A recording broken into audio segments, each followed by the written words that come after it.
The March 27, 2025 Nintendo Direct in under 5 minutes. We got more footage of the Dragon Quest 1 and 2 HD 2D remake, and this sure looks like Dragon Quest mashed through the Octopath Traveler filter. They highlighted this character, and as someone who knows nothing of Dragon Quest, they could have said this about any character showing up, and it would mean the same to me. No Sleep for Konami Date is a new entry in the anime RPG series called AI Somnium. Have I ever heard of AI Somnium? Nope, but I can appreciate a game that gives us a dystopian future RPG puzzle adventure, and yet still have time to give us Bunny Girl fan service. Raido Remastered is a remaster of another Atlas game I've never heard of. Listen, I'm not afraid to admit that I'm a poser fan of Atlas, considering I love this company even though all I've played is Persona 5 and Trauma Center.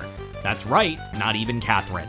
I still cannot believe that this dark sci-fi fantasy Metroidvania is a Pac-Man game. Do I want to play the heck out of it? Absolutely I do. Look at how terrifying they made Pac-Man devouring things look.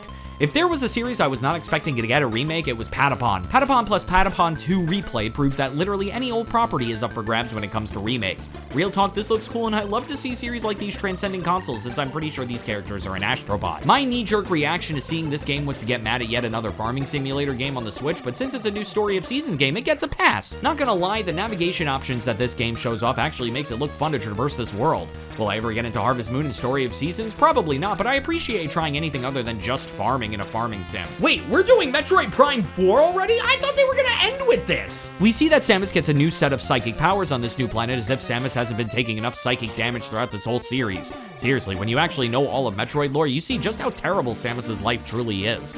That new suit is looking pretty fly though. When I saw this coffee shop type game pop up on my screen, I wasn't expecting the first character I see to be Ursula's sexy mug. Disney is throwing its hat into this game genre, and I mean, I played the shit out of Pokemon Cafe, so I'm probably gonna pick this one up.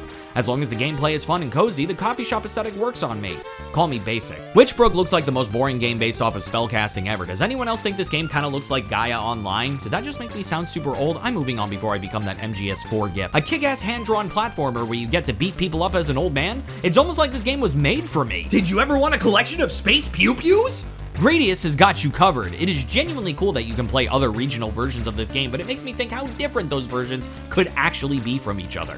I'm uneducated, so please let me know. Friday Night Funkin', but as a fantasy game? For real, this game looks like it slaps, and it makes me need to play its predecessor, Crypt of the Necrodancer. Also, a Celeste DLC is pretty cool. No, Nintendo. We wanted a new Tomodachi Life, not Tamagotchi Life.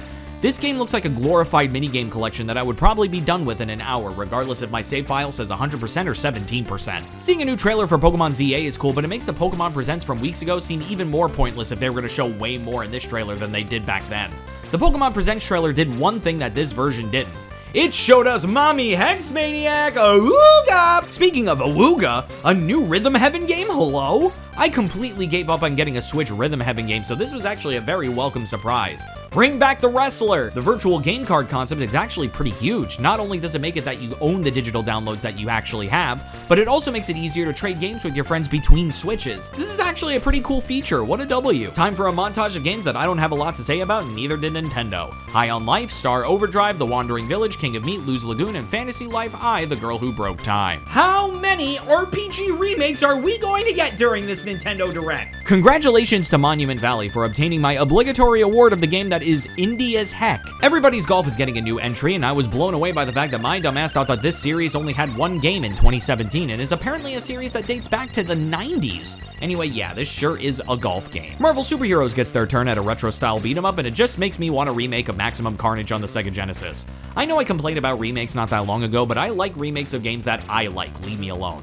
Wait, did I really predict the new Tomodachi Life game earlier in this video? I swear, I write these as the direct is happening, so I had no idea that this was going to be here when I made that joke. This game looks weird as heck, and I'd want it no other way. Please make the character creator as good as Miitopia. Nintendo is releasing a Nintendo News app to give us daily news on the Nintendo Switch too. Maybe people on Twitter will stop bothering Nintendo about stuff like this. I just saved you 31 minutes of your life by telling you